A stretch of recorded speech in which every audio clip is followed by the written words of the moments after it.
কেন অনেক লোকজন এভাবে প্রশ্ন করে আল্লাহ তাআলা এখানে সুবিচার করবেন কিভাবে?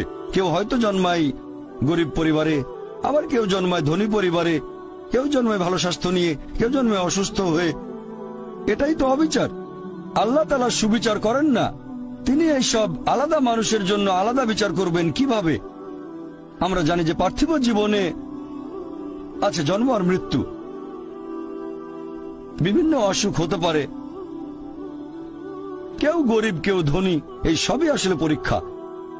আর আল্লাহ পবিত্র কোরআনে বলেছেন সূরা আনফাল অধ্যায় নম্বর 8 আয়াত নম্বর 28, আল্লাহ বলেছেন যে অবশ্যই তোমাদের ধন সম্পদ আর সন্তান সন্ততি এগুলো তোমাদের জন্য পরীক্ষা। এরপর সূরা মুনাফিকুন অধ্যায় নম্বর 63 আয়াত নম্বর 9, যে তোমাদের সম্পদ আর সন্তান সন্ততি যেন তোমাদেরকে আল্লাহ তাআলার স্মরণে উদাসীন না করে।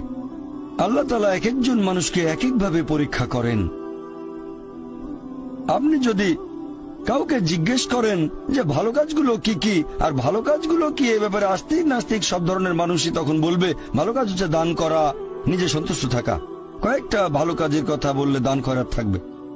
এখন একজন মানুষ পরোপকারী কি না সেটা আল্লাহ কিভাবে পরীক্ষা করবেন?